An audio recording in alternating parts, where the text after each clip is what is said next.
How hot is the HEMI? Will the suspension system handle all that power? Well, these were just a few of the questions that our road test crew asked the day they wheeled a new cherry red Charger 500 onto our test track. This is obviously the car the Dodge boys designed for Daytona.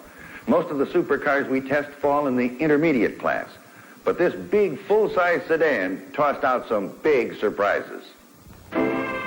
This car would have to be placed somewhere at the top of the supercar ladder. During the time that we had the Charger 500, I couldn't help but ask myself, where do you draw the line? Where does the docility of a street machine end and the fury of a full-blown race car begin? That line seems to be getting narrower each year, and this HEMI Charger is right on the border.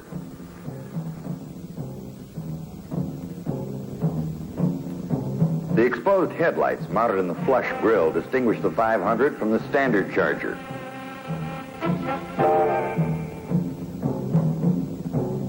Hood lines remain the same with the sculptured insert panels housing the directional indicators. To make this body a little slipperier for the super speedways, the stylists did away with the rear window tunneling effect in favor of the more aerodynamically correct fastback trend. Apparently at high speeds a vacuum would form in the tunnel pocket, and on the high bank tracks in rebel country, this could mean 2 or 3 miles an hour extra.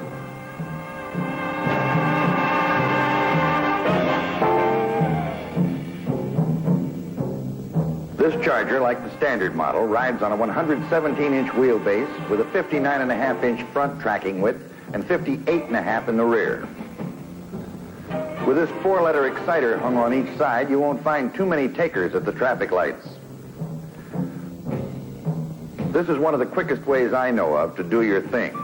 426 cubic inches topped by hemispherical combustion chambers delivering 425 horsepower. That's about 1 horse per cube. And if that doesn't excite you, you better check your pulse.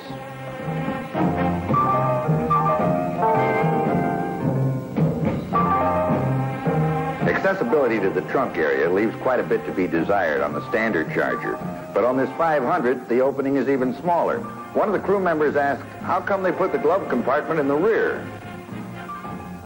The bucket seats, as in the past, are great. They give excellent support, and they're very comfortable even on long trips. Legroom up front is plentiful.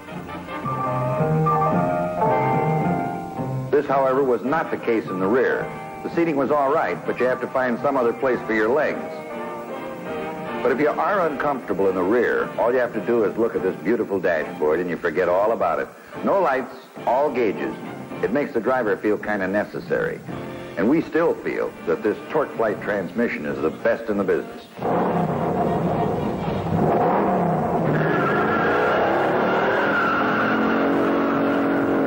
What a getaway car. 30 miles an hour in 2.8 seconds.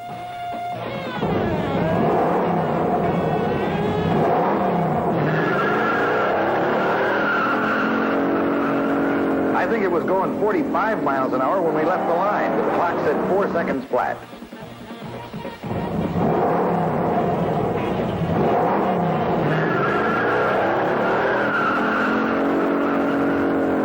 The third time out of the hole, our driver accelerated a permanent smile on his face. He had 60 in 6.9 seconds, and that's fast enough to wipe the stripes off. With this street rubber, we had more wheel spin than a Las Vegas roulette table. Our best quarter-mile goal was 14.1. For binders, we had discs up front with drums in the rear. From 30 miles an hour, it took 40 feet to stop. Pedal fade was about average. There was quite a bit of heat buildup, but those 11-inch discs up front dissipated it rapidly. From 45, we shut down in 71 feet. We tried about 7 or 8 65-mile-an-hour panic stops. Our average stopping distance was 178 feet. After a workout like this, the heat was intense, and we had to stop and let them cool down. When we decided to take this blow-your-mind special through the turns, we had to keep reminding ourselves that this was a full-size sedan. In hard cornering, I gained an all-new respect for this Mopar suspension setup. In the front, they employed wishbones with a big, fat torsion bar. In the rear, leaf springs with a live axle. Chrysler engineers have achieved the delicate balance of excellent handling and a good, comfortable ride. We find that many of the supercars today have a strong, beefy suspension system, and they ride just that way. You get a little bit tired of having your back teeth rattle loose every time you drive over to the corner drugstore. Body roll was not excessive, and recovery out of a drift was excellent. We filmed this 70-mile-an-hour turn in slow motion. You'll notice that coming into the turn at high speed, the front end starts to wash. But with that HEMI Hummer in the forward compartment, you can put your rear end anywhere you want it.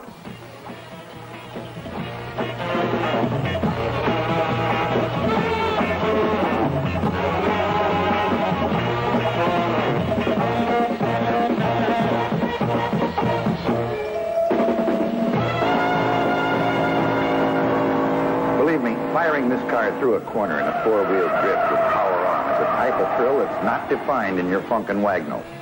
Whenever we'd drive it to our downtown offices, the parking lot attendants would move it every 5 minutes just for the fun of starting it. It only got 7 miles to the gallon, and it was noisy. But the Charger 500 is the kind of car that quickens your pulse and puts a fire in your guts. And really,